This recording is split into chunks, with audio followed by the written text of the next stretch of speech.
Ma'asyiral muslimin, sidang jamaah sholat Jumat yang insya Allah dimuliakan dan dirahmati oleh Allah Subhanahu wa Ta'ala. Dalam sebuah kitab dijelaskan, suatu ketika Rasulullah Sallallahu Alaihi Wasallam didatangi iblis laknatullah alaih. Iblis ini menampakkan diri di hadapan Nabi lalu berkata kepada Nabi, "Ya Muhammad, kali ini saya datang kepadamu mau bekerja sama." Kata Nabi, "Baguslah kalau begitu. Apa maumu iblis?" Kata iblis ini, "Ya Muhammad, saya ingin menyampaikan siapa saja di antara umatmu yang menjadi teman saya." Jadi iblis ingin menyampaikan berita rahasia. "Muhammad, saya mau jelaskan kepada kamu siapa urutan-urutan yang menjadi sahabat saya dari umatmu." Kata Nabi, "Bagus ini informasi. Siapa gerangan?" Iblis lalu melanjutkan, "Di antara umatmu ada 10 karakter manusia, sifat manusia yang menjadi teman saya." Siapa? Mari kita simak, mudah-mudahan tidak ada yang jadi teman setan di tengah-tengah kita. Yang pertama kata setan, temanku yang utama dan pertama. Bayangkan, yang utama dan pertama teman saya, al-mutakhawilu bis shalah, yang menganggap enteng solat. Siapa mereka? Maaf kata, termasuk di antara mereka yang selalu terlambat sholat Jumat. Orang yang Jumat selalu terlambat, ya bedalah kalau misalnya Bapak Gubernur, barangkali ada kebutuhan rakyat yang harus dipenuhi, kebutuhan pekerjaan yang tidak bisa ditunda, akhirnya terlambat datang. Kalau Anda pengangguran, tidak ada kegiatan lain, sudah tahu ini hari Jumat, dianjurkan datang lebih awal, lalu terlambat dan merasa tidak berdosa, bahkan merasa tidak malu, ketahuilah Anda masuk dari teman setan. Dan biasanya yang selalu terlambat datang itu, Pak, lihat-lihat wajahnya. Paling terlambat datang dan juga nanti paling cepat pulang. Khatib berkhutbah, dia berWhatsApp. Mau masuk surga, nenekmu punya surga. Ini yang kita lihat banyak, Pak. Paling terlambat datang, paling cepat pulang. Dan pekan-pekan seperti itu. Inilah yang Nabi katakan, orang-orang seperti itu adalah menganggap enteng sholat. Duitnya hilang, 1 bulan kepikir duitnya hilang 5 juta. Begitu temu temannya yang pengusaha, "Ngapain kau rebot sekali? Hilang duitku bro." "Berapa?" 5 juta. "Sudahlah, enggak usah kau pusing. Saya gantikan kau ini 5 juta. Begitu diganti duitnya 5 juta, tambah berpikir dan sengsara hatinya. Kenapa? Seandainya duitku tidak hilang, sudah 10 juta duit saya. Duitnya hilang. Dia pikir 3 hari. Diganti malah makin berpikir. Sementara sholatnya dia tinggalkan tiap hari. Merasa tidak pernah dosa. Ada orang karakternya begitu, Pak. Dia takut berzina.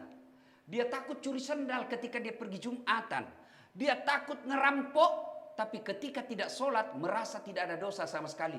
Itulah temannya setan, Pak. Penting ini sholat. Kenapa? Dia adalah puncak penghambaan hamba kepada Allah. Saya ulangi, kenapa sholat ini penting? Karena dia adalah puncak penghambaan kepada Allah. Tidak ada pekerja lain. Inilah ibadah yang paling menandakan kita hamba Allah. Bapak haji boleh menunaikan sambil haji dagang. Boleh tawaf sambil dengar musik, boleh, tidak membatalkan. Bapak puasa boleh sambil dagang.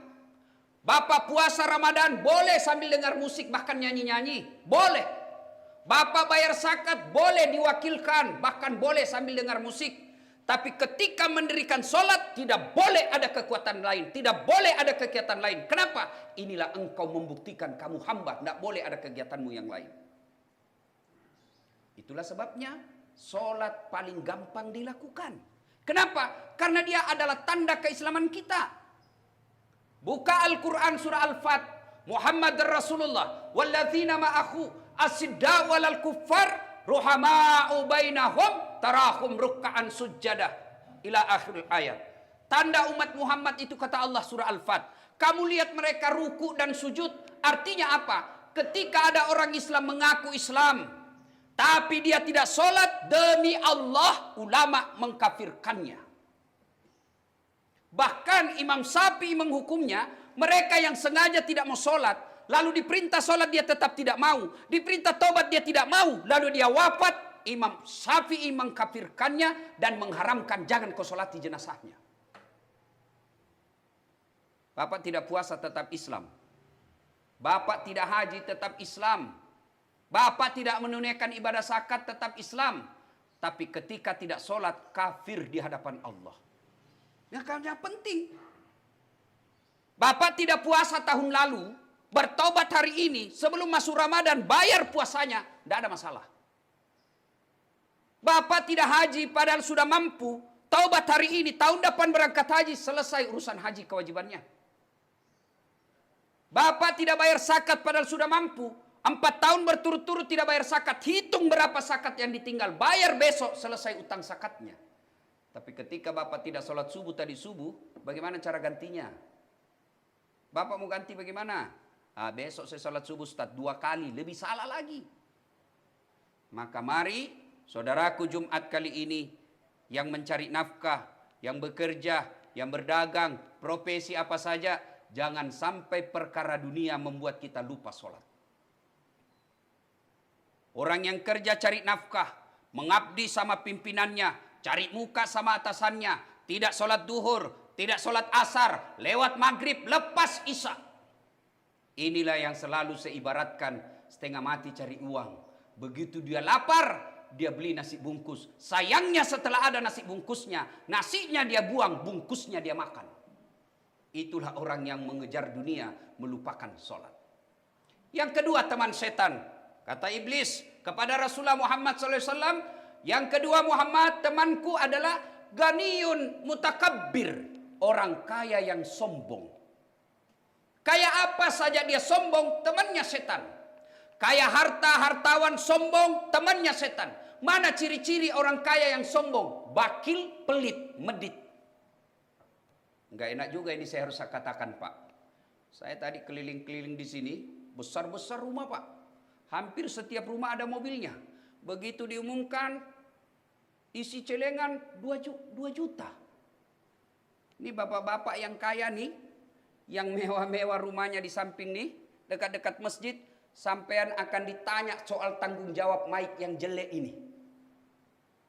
Speaker yang jelek ini nanti orang kaya, sini kau. Saya kasih kau harta, saya kasih kau kesehatan, saya kasih kau jabatan. Kenapa itu speaker di masjid dekat rumahmu tidak bagus? Jangan ketawa Pak, ini serius. Ini rumah yang mewah, mobil yang megah, bapak mati demi Allah anak yang punya. Iya kalau anak kita baik, kalau anak kita narkoba. Lalu mana harta yang kita miliki? Yang kita setengah mati kita tunggu. Kita tabung dari sejak kita bekerja sampai sekarang. Apakah rumah deposito? Demi Allah bukan itu yang kita punya. Mana yang kita punya? Yang telah kita jalankan, yang telah kita sedekahkan di jalan agama Allah, yang kita kenal dengan istilah amal jariah. Dan demi Allah, tidak ada orang bangkrut gara-gara rajin sedekah. Orang kaya yang sombong adalah orang yang pelit. Siapa lagi kaya? Kaya jabatan, pejabat sombong, temannya setan.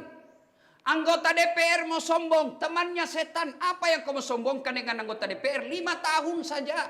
Terpilih lagi, alhamdulillah. Tidak terpilih, jadi rakyat biasa. Jadi wali kota, bupati mau sombong. Jangan sombong. 2 periode saja. Selesai 2 periode gubernur atau wali kota, bupati. Kau mau pakai, masih mau pakai lambang Garudamu, dibilangi ke orang gila. Kapolres mau sombong, Kapolda mau sombong. Demi Allah. Masa jabatan hanya sementara. Jadi jangan sombong dengan jabatan. Karena sombong dengan jabatan temannya setan. Yang ketiga, teman setan. Karena waktu Jumat yang sangat terbatas. Teman setan yang ketiga, saribul khamar. Siapa mereka? Kata iblis, mereka yang hobi mabuk-mabukan. Alhamdulillah. Kita memuji rezim kali ini. Kita harus mengapresiasi presiden kita kali ini yang telah menerima aspirasi umat Islam untuk membatalkan legalitas miras. Alhamdulillah.